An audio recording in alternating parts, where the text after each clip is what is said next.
Bismillahirrahmanirrahim. Assalamu alaikum. Welcome back to our YouTube channel Companion Trading Institute, and today's our second lecture about crypto learning session. आज के session के अंदर मैं आप लोगों को बताऊंगा कि कैंडल्स के कितने पार्ट्स होते हैं, कैंडल्स कैसे वर्क करती हैं और कैंडल्स के जो टाइम फ्रेम्स होते हैं उनका मकसद क्या होता है। देखिए, कैंडल्स का जो बुनियादी मकसद होता है वो बुनियादी मकसद कैंडल्स के शो करने का होता है, that is called the price action. Candles आपको किसी भी क्वाइन की वैल्यू बताने के अंदर जो है उसकी प्राइस के बारे में शो करती है कि किस क्वाइन की प्राइस जो है वो इंक्रीज हुई है या डिक्रीज हुई है। अब कैंडल की कंफर्मेशन के हवाले से आप टाइम फ्रेम अपने मुताबिक सिलेक्ट करते हैं। सबसे पहले हम बात करते हैं कैंडल्स के पार्ट्स के हवाले से, फिर हम टाइम फ्रेम के बारे में बात करते हैं।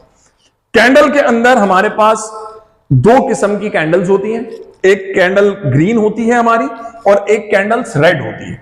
ग्रीन कैंडल जो आपके पास मार्केट के अंदर इंपैक्ट शो करती है वो शो करती है बायर्स का इंपैक्ट, कि मार्केट के अंदर बायर्स की तादाद ज्यादा है। और रेड कैंडल जो आपको मार्केट के अंदर शो करती है वो शो करती है आपको सेलर्स का इंपैक्ट, कि मार्केट के अंदर सेलर्स ज्यादा एक्टिव हैं।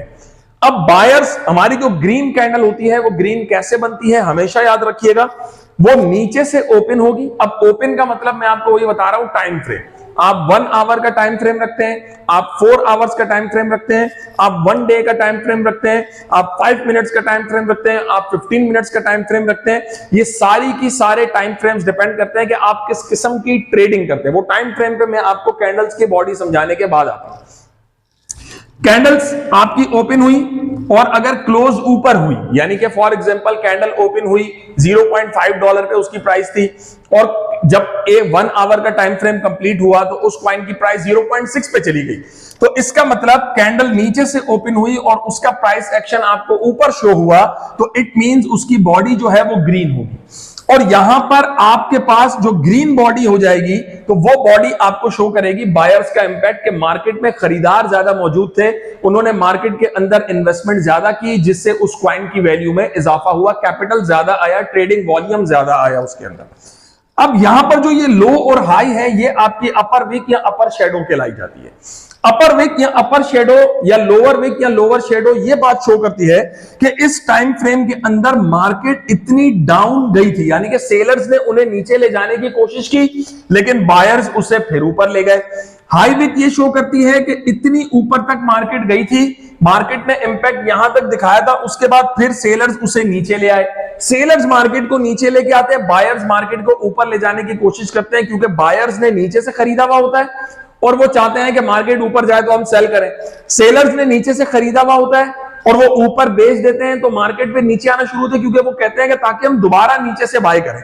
तो इस सिचुएशन में आपकी अपर और लोअर बॉडी जो है, अपर और लोअर शेडो जो है, वो ये शो करता है कि मार्केट का इंपैक्ट इस टाइम फ्रेम में यहां तक हुआ था लेकिन बरकरार नहीं रह सका। तो बरकरार हमारे पास बॉडी की कंफर्मेशन जो कैंडल्स की मिलती है वो हमें ओपन और क्लोज के पॉइंट से मिलती है कि कैंडल ने क्या इंपैक्ट किया। यही चीज आपकी रेड कैंडल के अंदर भी शो होती है, लेकिन रेड कैंडल में आपके पास ओपनिंग प्राइस ऊपर और क्लोजिंग प्राइस नीचे होती है, क्योंकि यहां पर सेलर्स एक्टिव हो जाते हैं, तो जब वो बेचते हैं उस क्वाइन से पैसा विड्रॉ होता है तो मार्केट नीचे डाउन जाना शुरू हो जाती है। इसका मतलब यहां पे आपके पास लोअर और अपर बॉडी का कॉन्सेप्ट वही होगा जैसे हमने उसी बॉडी के अंदर पढ़ा था। अब हमारे पास यहां पे एक और चीज डिपेंड करती है टाइम फ्रेम्स, कि हम किस किस्म के टाइम फ्रेम के अंदर जो है वो ट्रेड करें। देखें, बेसिकली हम जो अपने स्टूडेंट्स को मेजर टाइम फ्रेम्स दिखाते हैं वो हम दिखाते हैं 1 वीक से 1 डे का टाइम फ्रेम, वो हमारे लिए सुइटेबल होता है डे ट्रेडिंग के लिए।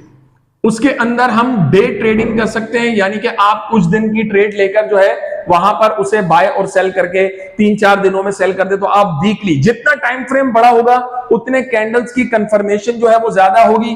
अब अगर आपने 1 वीक का टाइम फ्रेम रखा है तो इसका मतलब आपके पास जो एक कैंडल ट्रेडिंग व्यू के अंदर शो हो रही होगी, या आप जिस ट्रेडिंग एक्सचेंज पे प्लेटफॉर्म पे ट्रेड कर रहे हैं, आपने 1 वीक का टाइम फ्रेम रखा तो वहां पे आपको एक कैंडल जो शो होगी वो पूरे 7 दिन की एक कैंडल होगी। वो कंप्लीट 7 दिन के 5 डेटा आपको शो करेगा। 1 डे का रखा होगा, यानी कि एक दिन की एक कैंडल 24 आवर्स की एक कैंडल बनेगी, सुबह 5 बजे से लेकर शाम अगले सुबह 5 बजे तक। वो आपको 24 आवर्स की एक कैंडल के आज के दिन में पूरे दिन मार्केट किसके कंट्रोल में रही, बायर्स के कंट्रोल में रही अगर ग्रीन बनी है, या सेलर्स के कंट्रोल में रही अगर रेड बनी है, तो वो डे ट्रेडिंग हमारी शो होती है। अगर हम 1 आवर से 4 आवर का टाइम फ्रेम रखते हैं, 4 आवर्स का, 1 आवर से 4 आवर्स का टाइम फ्रेम, तो बेसिकली हम उसे कह सकते हैं कि it is suitable for swing trading, कि आप एक दिन के अंदर या कुछ घंटों में ट्रेड करके जो है वो बाहर आ सकते हैं। और एक हमारे पास टाइम फ्रेम होता है 5 मिनट से, जो हम ज्यादातर फॉलो करते हैं 15 मिनट्स तक का, तो वो टाइम फ्रेम हमारे लिए सुइटेबल होता है स्कैल्पिंग के लिए।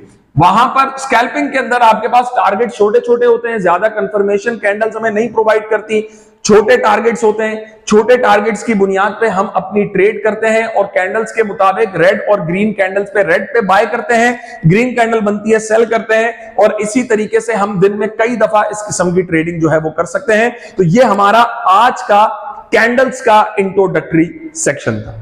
उम्मीद है आपको हमारा सेक्शन पसंद आया होगा। तो YouTube पे जाकर लाजमी हमारे चैनल को सब्सक्राइब जरूर कीजिएगा, हमें आपके सपोर्ट की सख्त जरूरत है। कल इंशाल्लाह नेक्स्ट वीडियो के साथ दोबारा हाजिर होंगे। अल्लाह हाफिज।